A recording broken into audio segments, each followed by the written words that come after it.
kasih banyak Kak atas presentasinya yang sangat mencerahkan saya kira, dan saya tidak perlu menyimpulkan beberapa poin, saya takut akan mengurangi maknanya kalau saya ikut mengelaborasi lagi atau menyimpulkan. Saya lebih baik silakan untuk kita bisa menjawab beberapa pertanyaan yang ada di question and answer feature. Kak Suri bisa melihat di situ. Oh, many questions. Oke, saya ambil saja ya, coba saya lihat ya.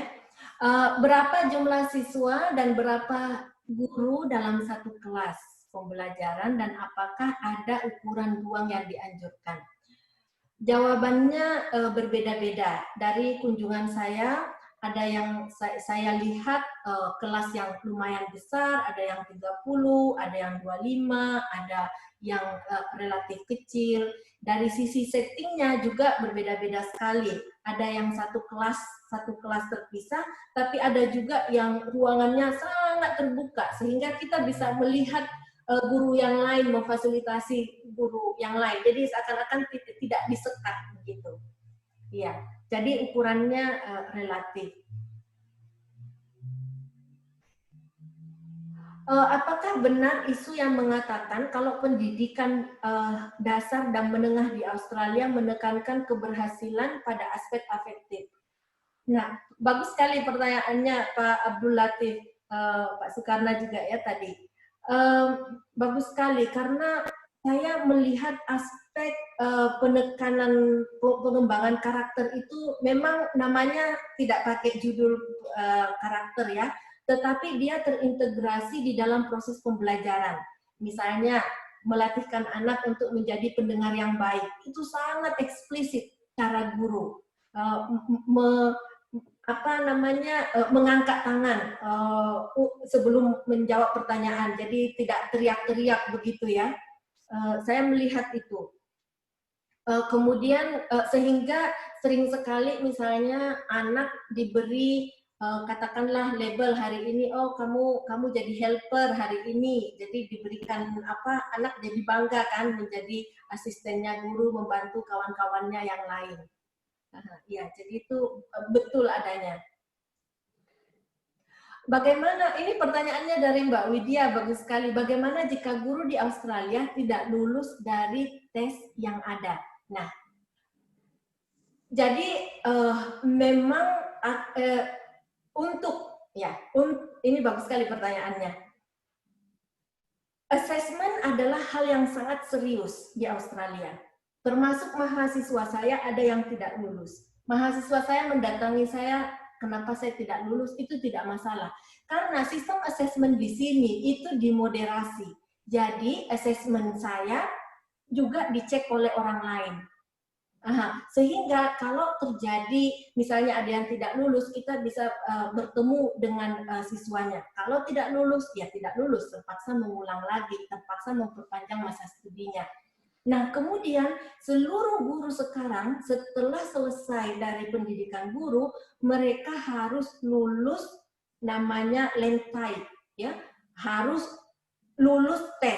Kalau tidak lulus tes, tidak akan bisa masuk. Tetapi yang menarik adalah institusi menyiapkan contoh-contoh soalnya seperti apa, cara belajarnya seperti apa, intinya bagaimana mereka belajar. Kalau tidak lulus, tidak bisa. Nah, setelah lulus mereka teregistrasi menjadi guru, itu pun masih harus menjadi guru pemula. Kadang-kadang mereka membutuhkan waktu untuk 2 tahun untuk mengumpulkan seluruh bukti-bukti performance-nya bahwa benar-benar dia itu sudah menjadi guru yang profisien. Benar-benar guru ini sudah bisa dipercayakan atau dilepas untuk mendidik anak. Seperti itu. Jadi memang serius atau berat untuk bisa seseorang mendapatkan kartu atau nomor yang menandakan bahwa dia adalah guru penuh. Oke, berarti mungkin satu lagi, Kak.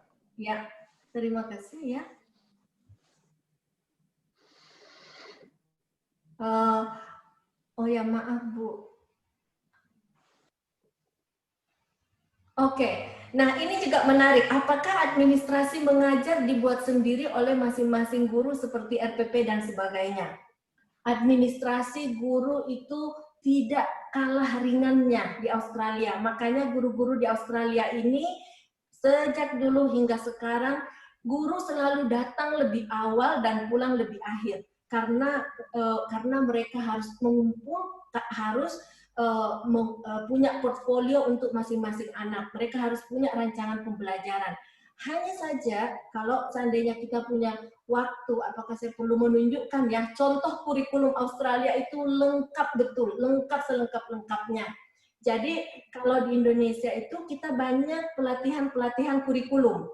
Kalau di sini saya belum pernah saya belum berinteraksi dengan adanya pelatihan-pelatihan semacam itu. Tetapi yang disiapkan adalah seluruh dokumen-dokumen yang ada. Contoh pekerjaan siswa, bagaimana membuat RPP dan sebagainya.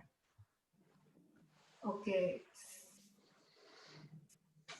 Ya, Ya. saya pikir waktunya sudah habis, Kak. Ini kita hampir jam 5 sekarang untuk waktu Canberra. Oke. Question that I haven't answered. So ya, mohon maaf untuk beberapa pertanyaan yang belum sempat dijawab oleh para panelis. But unfortunately, this brings us to the end of this webinar, and saya secara pribadi mengucapkan terima kasih banyak. Thank you very much for all the presenters. Pak Iwan yang sudah tidak hadir mungkin. Kemudian thank you very much for Profesor Barney Dagono. And untuk Ibu Maisuri Patahudin, terima kasih banyak atas presentasinya yang semua telah memberi pencerahan yang sangat baik kepada kita tentang bagaimana pendidikan guru di Australia dan juga dari Indonesia tadi, bagaimana program-program yang sedang dan akan dilaksanakan oleh Kementerian Pendidikan dan Kebudayaan, khususnya di bawah Direktorat Jenderal Guru dan Tenaga Kependidikan. Saya pikir demikian webinar kita kali ini, dan sekali lagi terima kasih. Mohon maaf kalau ada hal-hal yang tidak berkenan dari moderator. Secara pribadi saya minta maaf, dan terima kasih sekali lagi. Saya kembalikan ke host Bapak atas Pendidikan dan Kebudayaan, Pak Imran Hanafi. Terima kasih.